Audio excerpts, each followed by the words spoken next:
At this point, I want now to pass the virtual microphone over to Josh. Dr. Josh Rosenblat is the Assistant Professor of Psychiatry at the University of Toronto and the Medical Director of the Canadian Rapid Treatment Center of Excellence.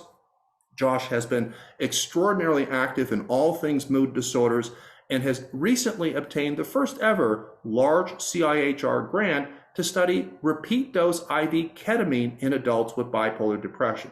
I congratulate Josh on that. Now the hard part is he's got to get the study up and going because we need the results as soon as possible. Josh, the floor is over to you. Great, thanks so much, Roger. So we'll dive right in. So the objectives for this talk are really to dive in and review the evidence for both ketamine and S-ketamine for treatment-resistant depression. So Roger alluded to these new treatments, but we're going to take some more time to walk through them just because of the degree of importance and how timely they are, because they really are becoming prime time at this point. We'll then talk about some key considerations for what type of patient is actually suitable for ketamine treatments in your practice. And then lastly, we'll finish up with a brief discussion of all the emerging excitement around psychedelics like psilocybin and MDMA to briefly go over the state of the art of what's the status of these new molecules in the Canadian landscape. So to start off, one important thing to highlight for ketamine and S-ketamine is the unique mechanism of action. So as we all know, antidepressants affect the monoamine system. Serotonin, norepinephrine, and dopamine. These are the common targets of our typical monoaminergic antidepressants. And what's unique about ketamine is that it does not primarily target the monoamine system, but rather the glutamate system. Why this is important is because for our patients that have treatment-resistant depression that have already failed 5 to 10 different monoaminergic antidepressants, the chances of trying yet another monoaminergic antidepressant working, just targeting serotonin, norepinephrine, and dopamine from a different angle, the chances of that working is very low. And that was shown very clearly through the STAR-D trial, showing that we have these diminishing returns where when you try one after another monoaminergic antidepressant, the chances of it working is lower and lower after each subsequent trial has failed. So with this in mind, we really do need to think outside of the box, and ketamine presents this nice novel target of glutamate, which might allow us to reset the score where we're not just targeting the same system, but we're going to a completely separate area. As shown in this table from our international consensus statement, there are lots of other off-target targets of ketamine, but glutamate does seem to be the most important of these various targets. Now, the mechanism of action is certainly interesting and intellectually stimulating, but the most important thing is, does it actually work? So the proof is in the pudding when we look at the clinical trials. So this was a meta-analysis that we completed last year, pooling together results from all the clinical trials assessing ketamine for depression. We identified 21 RCTs. Since the completion of this clinical trial, there's actually been 2 more very well-designed RCTs adding to this data. And without going into the details of the forest plot and the methods of the meta-analysis, just to bottom line it for you, essentially summarizing that all these clinical trials showed the same thing. A single dose of ketamine seems to have a rapid and robust antidepressant effect, specifically in treatment-resistant depression, which is broadly defined as 2 or more antidepressant failures. This was both clinically and statistically significant because the effect size was moderate to large, so much larger than usual conventional treatments used for antidepressants, and the p-value was less than 0.0001. So very clear that this is a real effect that has been well replicated by a couple dozen RCTs at this point. Importantly, the level 1 data is specifically for intravenous ketamine and intranasal S-ketamine. There is some early emerging results for oral ketamine, intramuscular ketamine, all these other routes of administration, but the current state is that there's only level 1 evidence for these 2 specific routes of administration, IV ketamine and intranasal S-ketamine. What's also extremely exciting to me is that we identified over 100 registered ongoing trials. And what this means is that over the next 5 to 10 years, these trials are going to be completed and published, and we're going to know a lot more about ketamine and be much better at using it effectively for our patients. So some very exciting times where certainly 20 trials is a lot of clinical data to go on to allow us to use this treatment, but there's going to be much more to come. So certainly we'll follow these developments closely to try to optimize these protocols to serve our patients best. The other extremely exciting thing about ketamine is the mood-independent anti-suicidal effects. So this was an analysis completed by Sam Wilkinson and his group at Yale, where he pooled together all the participants that at baseline had suicidal ideations for all the ketamine clinical trials. So for point of reference, at baseline, 100% of these participants had suicidal ideations. After a single dose of IV ketamine, just 24 hours later, over half of them had zero suicidal ideations, as shown by the green bar here. Importantly, this isn't just reduction in suicidal ideations. This is complete ablation, where over half of the participants had zero suicidal thoughts reported. A week out, there's still zero suicidal ideations reported in over half of the participants, and we actually see it growing a bit where it gets to around 60%. Now, one of the interesting big criticisms often of ketamine is that it's just a short-acting treatment. It doesn't work. But when I look at these results, I actually am surprised by the opposite, that a single dose can still be having anti-suicidal effects a week later, where if we were to give someone a single dose of sertraline, for example, we would not expect it to have any benefits a week later or even the day of. So certainly, just like other antidepressants, the benefits are likely dependent on continuing with treatments and having booster treatments, similar to with our antidepressants. When you stop them, relapse is inevitable for most people that have gotten well on it. But it does seem that even from a single dose a week later, there is still quite profound anti-suicidal effects being observed. And this is in people that even might have not had the antidepressant effects, which is interesting, where I see this in clinic where a lot of patients, they have very good anti-suicidal and antidepressant effects. But for some, interestingly, their depressive symptoms don't move that much, but they're still continuing the treatment because they no longer have suicidal thoughts. And these are people that have been suicidal for decades. And they continue the treatment because at least it's deleted those suicidal thoughts from their brain, which is quite interesting from a scientific and neurobiological perspective as well.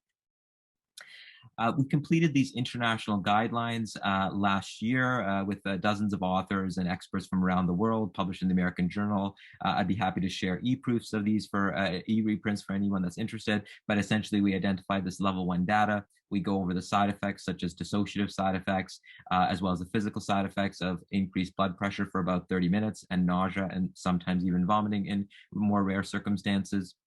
We highlight as well that IV and intranasal are the ones that have good evidence, where there's some early promising results for oral, but not enough to say that this is a level 1 recommendation. And we provide some consensus just around the personnel required, what facility requirements, what training, all those nuances of how to actually start operating a ketamine clinic safely and effectively for our patients. As alluded to previously, the dose of administration does matter. A lot of people have the misconception that ketamine is all the same, whether it's oral or IV or IM or intranasal, but this actually is not the case. There is quite dramatic differences in both bioavailability as well as data for effectiveness and safety and tolerability. So with, probably the one that has most interest right now in further development is the oral ketamine, where that's most like our other medications, where it would certainly be convenient if oral ketamine or sublingual ketamine was just as effective, where from a scalability perspective, that would be a lot easier, but it still is early days. So this is something that we offer through the Canadian Rapid Treatment Center as well, but with very clear informed consent for patients that it's based on preliminary data. So the data is definitely strongest for IV ketamine as the gold standard, but oral ketamine might be an option that with adequate informed consent, given the limits of the data, could be an option to use clinically at this point within the appropriate setting, which for us is still a highly monitored setting, where we would not recommend anyone to have at-home oral ketamine, only administered within a clinic with monitoring, because it still has very strong dissociative effects and quite frankly, very unpredictable effects. So the psychoactive dissociative effects of oral ketamine can sometimes even be greater than IV ketamine. So very important, regardless of the route of administration, that it has to be done in a monitored setting. Something important to highlight as well, and I included this slide just because it seems to be having increasing popularity in the community, where ketamine-assisted psychotherapy, or KAP, is an interesting practice where people have started to use ketamine for its psychedelic-like properties, where you'll hear a lot of people talking about ketamine as the only legal psychedelic, where they look at the clinical trials for psilocybin and MDMA and say, this is really promising data, but we can't prescribe psilocybin or MDMA because they're still all illegal and not available for prescription in Canada. So let's use ketamine because that has some psychedelic-like properties, giving the acute dissociative state. We'll do some integration psychotherapy. We'll follow the same protocols used in psilocybin-assisted therapy, and this should probably work intuitively. However, it's very important to highlight that this is actually not an evidence-based practice, even though it's becoming more and more commonplace as these different psychedelic clinics start to open up. To highlight this very clearly and succinctly, 22 RCTs, actually 23 now, RCTs support the use of ketamine for treatment-resistant depression in the absence of integration psychotherapy. How this compares to CAP, 0 published RCTs use CAP for any indication. So there is case series and open label trials that are uncontrolled that suggest some promising results. But when you look at the effect sizes, they're actually a bit lower compared to the studies that did not use integration psychotherapy. So certainly it's promising, and lack of research doesn't mean it's ineffective, but important to realize that we cannot extrapolate these 23 RCTs that have been completed for ketamine, for TRD, for CAP. And similarly, you cannot extrapolate the psilocybin-assisted psychotherapy trials to say that CAP will work just as well. One important thing to highlight is that there might actually be negative effects of CAP in terms of it making it less effective or less safe compared to ketamine without this specific CAP protocol. And this is relating to dosing, where with CAP, it draws the attention to the dissociative effects. Why this is problematic is because dissociation does not predict antidepressant effects. And when we're titrating the dose to a dissociative experience, this may lead to the dose being inappropriately high or inappropriately low. And certainly this is something that I see very commonly where patients have been receiving CAP and they've been having very high doses of ketamine because there's the tolerance that develops where you get less and less dissociation with subsequent doses. And so this creates a problem where the provider keeps increasing the dose to create this dissociative psychedelic-like experience, but then you lead to inappropriate dosing. And one thing that we know about ketamine is that you really do need to fine-tune the dose, where it's not that more is better, but you do have this sweet spot of the sub-anesthetic dose where you are triggering the right neurobiological effects to have the antidepressant effects. So we titrate to the antidepressant effects, not to the dissociative effects. So certainly an interesting area that I hope there's more research in, but for right now, just a caution that we should not be extrapolating the ketamine data or the psilocybin data to support the use of CAP in the community at this point. Important distinction. This is not the same as, for example, combining ketamine with cognitive behavioral therapy. So CAP specifically refers to using integration to try to integrate the experience that you had and develop new insights based on the psychedelic experience that you had. This is very different from, for example, combining ketamine with cognitive behavioral therapy. So the theory here is that if you can rapidly alleviate someone's depression and increase their motivation, energy, drive, and concentration to be able to fully engage in something like structured psychotherapy, like in this study where they use cognitive behavioral therapy, CBT, this might allow you to have a synergistic effect where we know that the effectiveness of CBT is directly correlated to both the therapeutic alliance as well as the ability to follow through on completing your homework. So when patients are able to focus enough and have the motivation to complete their homework, this may actually allow the CBT to be more effective and to potentially sustain or increase the antidepressant effects of ketamine. So perhaps there could be a synergistic effect combining ketamine with CBT, but this is different from when we hear people referring to CAP as an example. So what I've presented to you so far is the clinical trial data. So as we all know, clinical trial data assesses antidepressant efficacy. Efficacy is a somewhat artificial situation where you are selecting specific patients for your clinical trials that very strictly have the appropriate inclusion and exclusion criteria. However, in the real world, patients have lots of comorbidities. They have comorbid personality disorders and medical issues. They're usually much more treatment resistant. The patients that I see in clinic usually have tried dozens of antidepressants. They've failed ECT and RTMS. They're much more complicated, and usually these are not the typical candidates for RCTs. So in terms of generalizability, we want to answer the question of, does this actually work in the real world? Is the antidepressant efficacy seen in clinical trials equivalent to the real-world effectiveness that we see in our clinics? So that's the data I want to share with you here. Also, from the first couple hundred patients that have come through our clinic at the Canadian Rapid Treatment Center of Excellence, or CRTCE.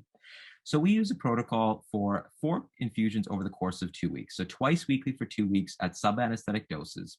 And we do standard measurement-based care, and this is pooling the analysis from those results.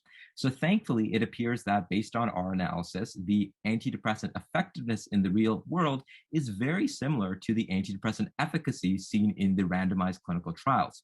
So as shown in figure A here, you can see the QIDS, which is the standard self-report measure used in the STAR-D trials, showing rapid and robust antidepressant effects that are both clinically and statistically significant.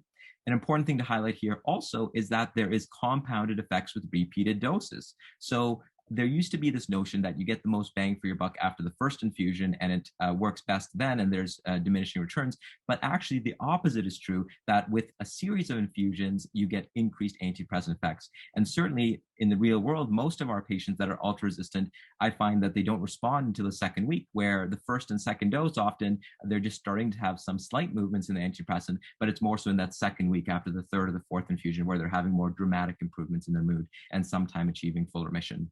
We saw the anti-suicidal effects, anti-anxiety effects, and improvement in subjective function as measured by the Sheehan Disability Scale, or the SDS, in all domains of work, social, and family life. There was clear subjective functional improvements, and it is quite exciting to see some of these patients return to work after being on disability for a long time. So very exciting results to show both symptomatic and functional improvements with IV ketamine in the real world. As Roger alluded to, one of our interests also has been bipolar treatment-resistant depression. So for anyone that treats bipolar, we all know that this is a very malignant depression that's very difficult to treat. We have very few treatment options, and the rates of treatment resistance and suicidality are extremely high. Thankfully, though, it appears that ketamine might work even better for bipolar depression, but specifically bipolar treatment-resistant depression. And this was our pilot data from treating around 50 patients, where we saw incremental improvements, where after the 4 infusions, we're seeing about 50% response rates, which is quite incredible for bipolar treatment-resistant depression. We were able to successfully use these pilot results to get CIHR funding for a multi-site RCT to really determine the effectiveness and efficacy of bipolar depression using ketamine, and this will be starting in about 2 months, both at the Toronto Western Hospital as well as at the CRTCE site. So we're very excited to move forward with that study. Importantly, there was this concern about treatment-emergent psychosis and mania, and we saw 0 cases of treatment-emergent psychosis, and we only saw 3 cases of treatment-emergent hypomania. 1 of them, they were not on a mood stabilizer, and 2 of them were recently started on an antidepressant. So it is, looking like likely the risk of treatment-emergent hypomania is less than 5%, especially if someone is on a mood stabilizer. So the data so far has focused on IV ketamine, but important to also be aware of intranasal S-ketamine, or Spravato nasal spray. So this was just approved by Health Canada last year for patients with unipolar depression, MDD, in addition as an augmentation strategy to an SSRI or SNRI for patients that have failed 2 or more antidepressants. So very exciting to have this on-label, fully approved indication. And as Roger alluded to before this, there was only 3 approved augmentation medications. So quetiapine, brexpiprazole, and aripiprazole were the only 3 approved, and they're all antipsychotics. But now we have a 4th medication that is approved for augmentation. So important to be aware of all 4 and not focus exclusively on the antipsychotics when considering on-label, fully approved augmentation strategies. Now, there's been no head-to-head trials comparing nasal S-ketamine to IV ketamine, but what we know indirectly is that it seems like the data is pretty good. So George Papakostas and his group at Mass Gen completed this meta-analysis, and they found a 50% response rate and 30% remission rate for TRD. And this is specifically in TRD. The numbers are a bit higher when you include non-TRD patients. This is quite exciting, where when you compare this to the STAR-D trials, we know that response rates are around 20% and remission rates are around 10%. So a very clear increase and a higher response and remission rates for S-ketamine, and it seems to be somewhat comparable. Anecdotally, from my perspective, treating hundreds of patients with IV ketamine and intranasal S-ketamine, it still does appear that IV ketamine has a bit of an edge, where it is a bit more reliable in terms of the antidepressant and anti-suicidal effects, but nevertheless, some very promising results. And from a scalability perspective, intranasal S-ketamine has a lot of nice advantages in that regard as well.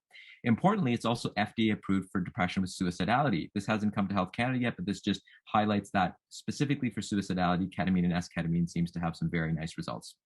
What's most exciting about the S-ketamine data is the phase 3 relapse prevention maintenance studies, where the SUSTAIN trials now have shown very clearly and definitively that the impact of repeated doses of S-ketamine works very well for preventing relapse. For maintenance, if you respond to an acute course of S-ketamine over the course of 1 year, repeated doses every 1 to 2 weeks seems to be very effective for preventing relapse. So this was the big question always about, yes, it's great that we can get people better acutely over the course of a couple of weeks, but is the ketamine and S-ketamine actually going to keep people better? And at least based on the S-ketamine ketamine data, it seems like, yes, it does work very well for relapse prevention, potentially even better than our antipsychotics for augmentation for relapse prevention.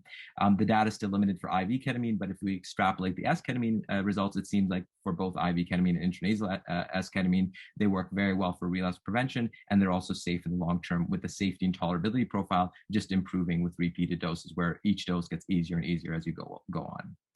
So who is suitable for ketamine? Right now, it's essentially treatment-resistant depression. So if you've failed 2 or more antidepressant trials, bipolar or unipolar depression, we do have that nuance where, certainly if someone has only had a single day of sertraline at 25 milligrams, this wouldn't count, where we want it to be an adequate trial. There is some emerging evidence for treatment-resistant post-traumatic stress disorder and anxiety and OCD, but for right now, treatment-resistant depression is the main criteria that we use. If someone has uncontrolled hypertension or are medically unstable, this would be a concern because the ketamine does increase your blood pressure for about 30 minutes. If they're unable to adhere to the protocol, if they're pregnant, or if they have an active substance use disorder within the past month, these would all be contraindications. It's interesting because there is some promising data for using ketamine for alcohol use disorder and cocaine use disorder when combined with motivational interviewing. So this is something that might change. But for right now, in an abundance of caution, we are keeping it as an exclusion criteria. Very importantly, we do not exclude patients with personality disorders or active suicidality. Certainly, it's very common to have a comorbid personality disorder, but the recommendations would be to treat both the depression and the personality disorder, and to not stigmatize patients just because they also have comorbid personality disorder. And there are some clinics that unfortunately exclude people with suicidality, but in our clinic, certainly suicidality would be one of the main target symptoms. So this is not an exclusion at all, and we have standardized operating procedures to essentially ensure that we can do this safely in a high-risk population. Lastly, I'll finish up with briefly mentioning that certainly there's a lot of excitement around classic psychedelics. So these would be our 5-HT2A agonists like psilocybin and LSD.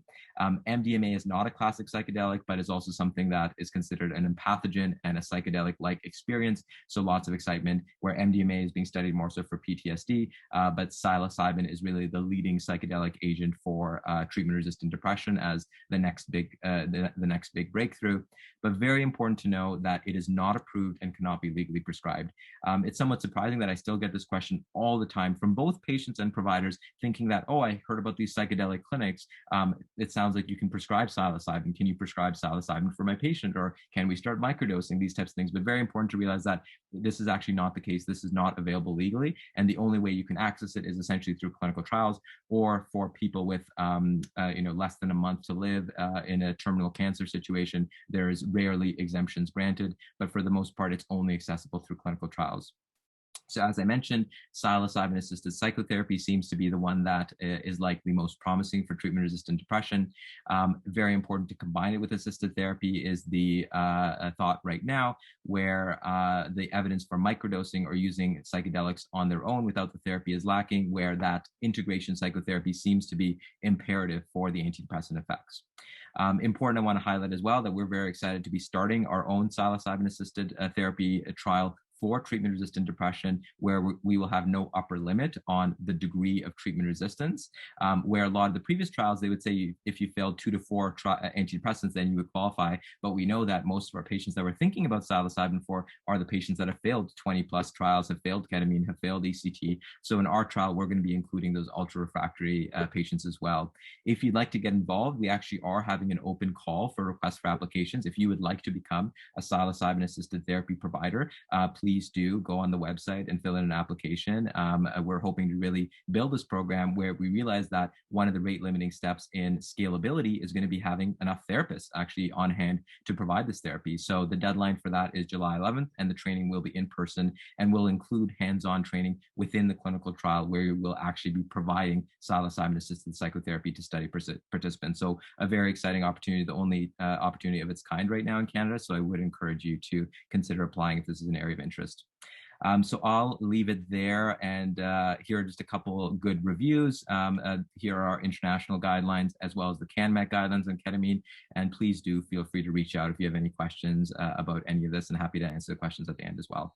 Thank you. Hey, Josh, great job as always. Concise, clear, and comprehensive. Josh, maybe some rapid fire. If your responses are pithy, we can get through quite a few. So real short, sweet responses.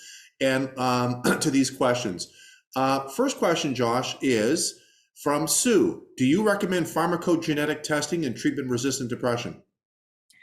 Short answer is no. The evidence is not there yet, especially when we think about the pharmacoeconomics of it. It seems that it's not justified at this point. So certainly an area of interest that hopefully there's more research, but right now the clinical trials have suggested that it does not actually improve outcomes if we do pharmacogenomic testing. Agreed. And just another study was published in Adolescence. It's one of the most replicated findings now in our field that genetic testing does not improve health outcomes in depression. Question from Robert is, how often do you see ketamine-induced cystitis?